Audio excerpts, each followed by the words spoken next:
Hey everybody, this is the help video for One Friday Morning Part 3 by Langston Hughes.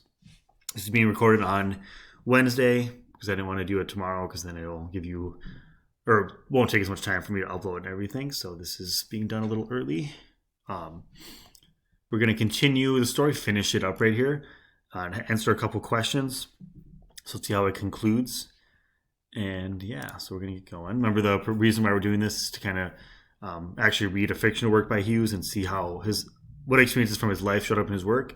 It's going to be part of our summative, which I'll be talking about either today, well, Thursday, or Friday this week too. All right. So if you remember, this question asks you to remember at least, or a couple things from the past two parts of this assignment. What stuck out? What have you enjoyed or not enjoyed so far about this story? And if you forgot, we left off in part 2 with Nancy Lee being all excited about receiving the award for her painting that she's expecting, and she's just about to leave her house to go to the ceremony. So that's how it left off. And now, yeah, so answer this question, pause it first if you need to, and then we're going to continue the story. The Swift walked to school when the teacher opening her record book to call the roll. But just before she began, she looked across the room until her eyes located Nancy Lee. "Nancy," she said, "Miss O'Shea would like to see you in her office, please." Nancy Lee rose and went out while the names were being called, and the word present added its period to each name. Perhaps, Nancy Lee thought, the reporters from the papers had already come. Maybe they wanted to take her picture before assembly, which wasn't until 10 o'clock. Nancy Lee knocked at Miss O'Shea's door. "Come in." The vice principal stood at her desk. There was no one else in the room. It was very quiet.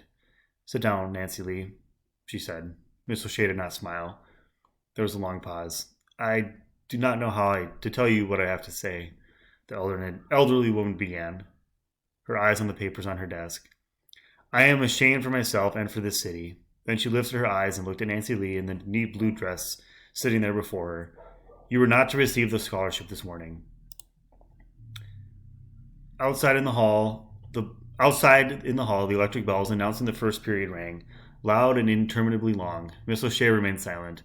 To the brown girl there in the chair, the room grew suddenly smaller, and there was no air. She could not speak. Miss O'Shea said, "When the committee learned that you were colored, they changed their plans." Still, Nancy Lee said nothing, for there was no air to give breath to her lungs. "Here is the letter from the committee, Nancy Lee." Miss O'Shea picked it up and read the final paragraph to her. "It seems to us to rotate the award among the various schools of this city from now on, and especially in this case, since the student chosen happens to be of color, a circumstance, had we known, might have prevented this embarrassment. But there have never been any African American students in the local art school, and the presence of one there might create difficulties for all concerned. We have high regard for the quality for Nancy Lee Johnson's talent, but we do not feel it would be fair to honor her with the Artist Club Award." Miss O'Shea paused. She put the letter down. "Nancy Lee, I am very sorry to have to give you this message." "But my speech," Nancy Lee said, "was about," the word stuck in her throat, "about America." Miss O'Shea had risen. She turned her back and stood looking out the window at the spring tulips in the schoolyard. "I thought, since the words would be made at assembly night, right before our oath of allegiance," the words tumbled almost hysterically from Nancy Lee's throat now, "I would put part of the flag salute in my speech. You know, Miss O'Shea, the part of liberty and justice for all." All right. So before we continue the story, this question asks you, what object is used as a symbolism throughout the story?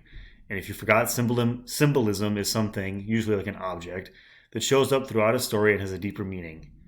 Also, parts of it are presented all over on this slide presentation. So Hughes' purpose of using this symbolism was to convey a theme or life lesson within the story. What has been the main theme of One Friday Morning so far? And what is the symbol? So find what the symbol is that shows up a lot. I think it shows up in her painting. It shows up in her speech. What is she talking about? And then look back at this slide too if you're still stuck. Okay? Answer what the symbolism is and what the theme has been so far. "I know," said Miss O'Shea, slowly facing the room again, "but America is only what we who believe in it make it. I am Irish. You may not know, Nancy Lee, but years ago we were called the Dirty Irish, and mobs rioted against us in the big cities. And we were invited to go back to where we came from, but we didn't go and we didn't give up because we believed in the American dream and in our power to make that dream come true. Difficulties, yes. Mountains to climb, yes. Discouragements to face, yes. Democracy to make, yes. That is it, Nancy Lee. We still have in the world of ours democracy to make.